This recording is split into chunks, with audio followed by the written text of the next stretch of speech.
Your group awakens from their slumber, ready to take on the day. As you gather your supplies and clean up camp, your group heads off for the journey ahead. Now, as a DM, what is your next step? Do you continue to explain, or do you sit back and wait to see what your party does with that information? How do you know which is the right choice?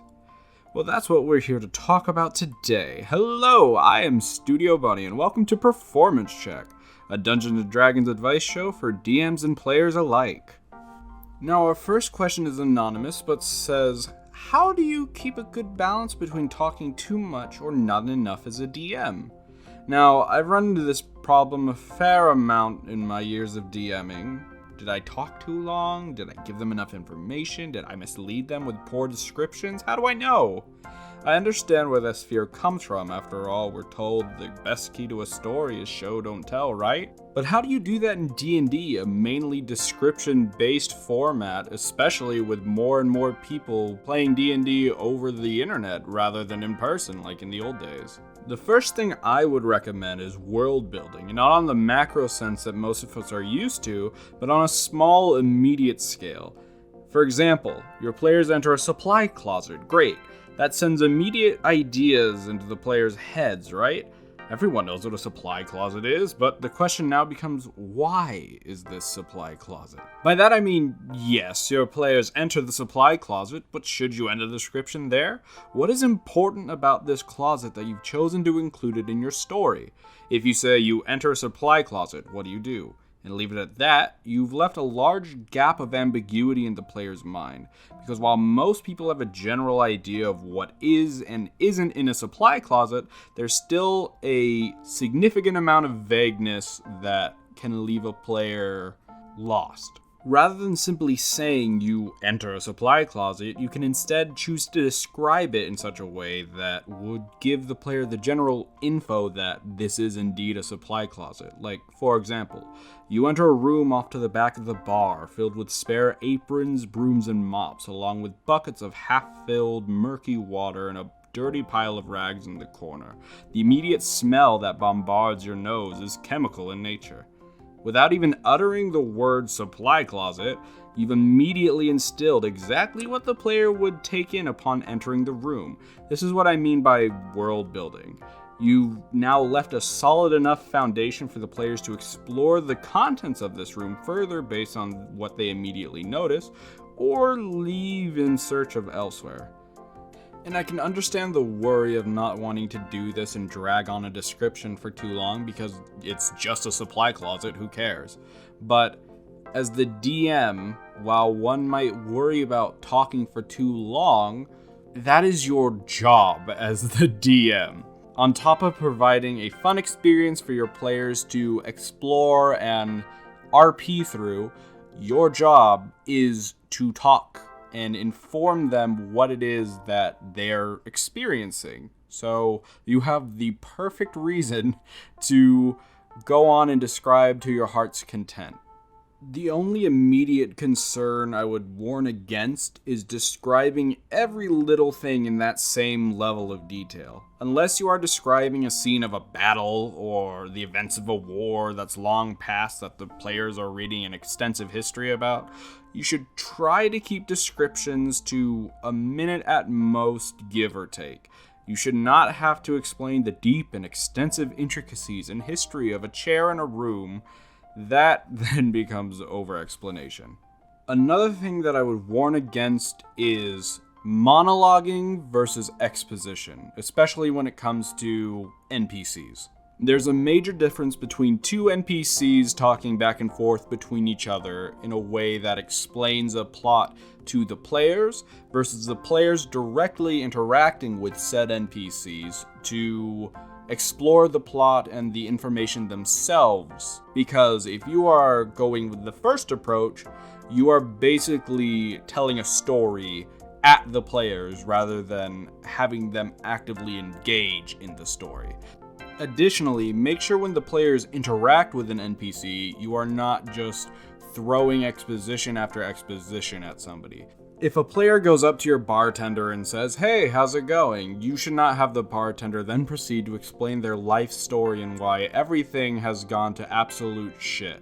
Though, if you can do it in a comedic way, perhaps, but you should avoid this at most cost. You should have the players try and fish for information through breadcrumbs that you can leave in a conversation. For example, in that same scenario, the player goes up to the bartender and says, "Hey, how's it going?" And the bartender then proceeds to say, "Well, I mean, it could be going better." That then leaves the player the opportunity to explore further with, "Oh, why is that?"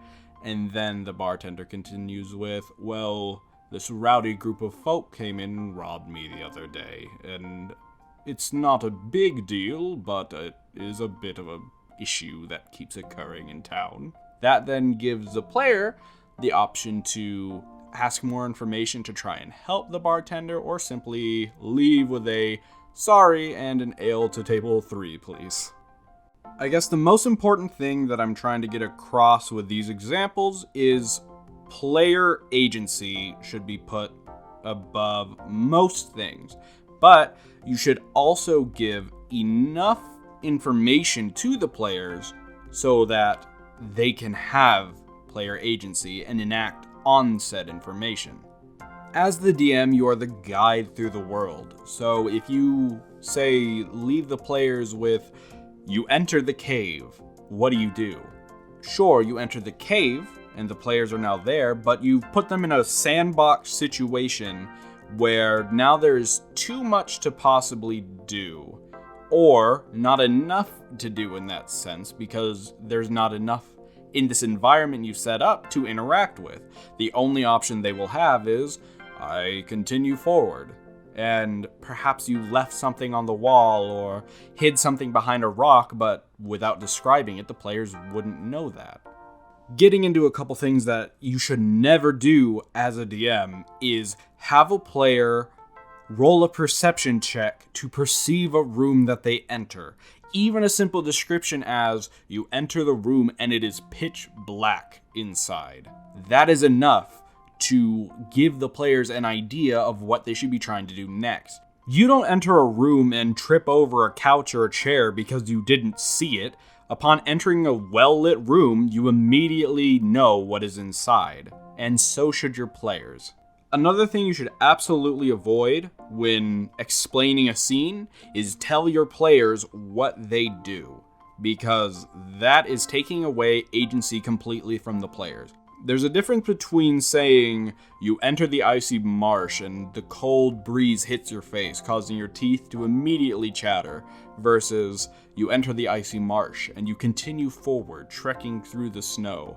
As you look to your sides, you see other people around but choose not to interact with them as you continue on your straightforward path. That is bad DMing. That is telling a story rather than running a game, because at the end of the day, you have players who want to interact with your world. While you are a guide through it, players should be allowed to go off of your beaten path to explore the things that they like. So, to sum things up, I would say keep your descriptions succinct but dense with information. Enough information to allow the players to continue forward. If you want them to interact with an NPC and learn information that way, I would recommend you leave breadcrumbs in the conversation rather than having them exposit said information out at them. The last piece of information I would suggest is don't be afraid to just throw something at the players if they're not interacting with your world in the way that you would like. By that I mean, say you've tried to describe environments and tried to have NPCs drop little hints here and there of interesting things that the players might want to do, but they simply ignore them or completely go over their head. Nothing gets a player involved like dropping the conflict immediately on top of them. Say you're trying to set up that on the outskirts of town, a dangerous group of bandits are bleeding the town dry with the help of their cunning Oni leader, but the players aren't exploring the broken down homes, or the beggars pleading for bread, or disgruntled shop owners who've jacked up their prices from lack of business. If you really want to involve them in that plot point, given it's important to your overall story, throw the bandits and Oni immediately on top of the players the second they try and leave town. That'll involve them for sure. Thank you all so much for listening to me ramble for 10 minutes about DMing. If you like this kind of video and would like to see more, go ahead and leave a like and subscribe to the channel. And leave a comment on what tips you'd like to know from a DM's perspective or a player's perspective. I'll leave links to my Ask box as well as my social media in the description. And with that out of the way, thank you all so much for watching, and I will see you in the next video. Goodbye!